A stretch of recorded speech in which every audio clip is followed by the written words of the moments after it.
Hey, welcome to another episode of Chad's Beer Reviews.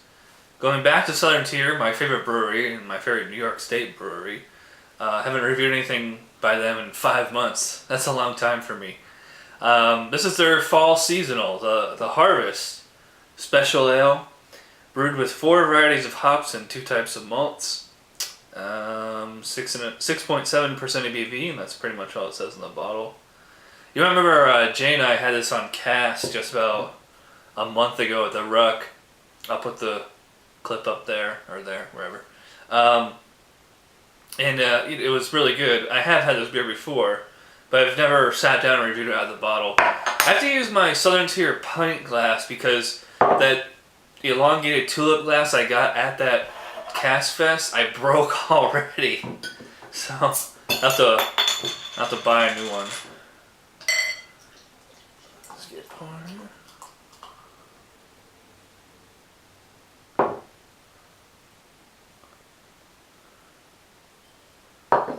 See that, Jay? Poured it, got a nice head in about 3 seconds. Anyways. Looks like an IPA, doesn't it? I mean, it's orange. Yep, straight up orange. I mean, maybe you call it dark amber or copper color, whatever. Nice looking head on there. I smelled it as soon as it popped the top, and this is not an IPA. I mean, it may look like it may smell like it, but technically it's an ESB, which would make it an English style, extra special bitter. They don't have the description on the bottle, but on the website it talks about that they use English. I think they use English malts and hops in this beer. So, but what they're going for is like an American style, very hoppy beer made with English ingredients, though. So yeah, I mean, it smells like an IPA. Very citrusy, floral. Not so much pine. Maybe like pine needles. It's not, sticky, sappy, anything like that. So let's give it a taste. Cheers.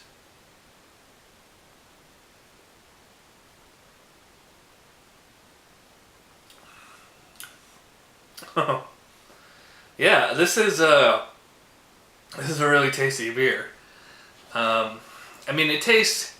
If your only reference for like ESB is like Fuller's or Wells Bombardier, they are night and day. I mean, this is like, you could call this an ESB in name only. It's very much more IPA style, extremely hoppy, very bitter right from the beginning. On the back end, I get like a lot of tropical fruit, like juicy kind of notes. Not like the more tart, like lemonade or grapefruit type, citrus. More like the juicier kind, like a mango or papaya. Like the hot bite on the back end there. Nice. Hops linger a little bit here. Does have a nice kind of distinct drying, kind of a dry hop bite on the end. But they don't really linger on the tongue that much. I mean, it finishes fairly clean. It feels, kind of, it doesn't feel that intense in the mouth though either. Like it's like a kind of a medium body, like not too thick, not too thin, not over or under carbonated. Well, I knocked all the CO2 out of it from the pour. Yep, definitely getting a lot of just kind of tropical fruit taste on here.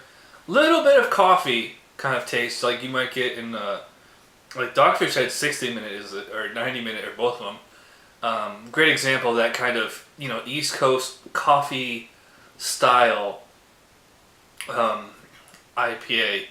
Again, this isn't an IPA, but I mean, it just is, playing similar notes as an IPA. It's refreshing while it's in the mouth. It's really flavorful, really bitter, but nothing absurd. Like I said, distinct bitter hop bite on the back end, but through the beginning and middle, actually it kind of starts bitter and finishes bitter, but through the middle there's like that kind of more richer, slightly sweet, like refreshing, juicy kind of quality. I really like this one. I mean, I don't think it's an amazing beer. I think Jay rates this either his highest or second highest. I don't think I'd go quite that high, but I would give this a solid and enthusiastic 8 out of 10 for the Southern Tier Harvest. I mean, at the very least, it's the best fall seasonal on the market today. So that's it for what's that? Ugh.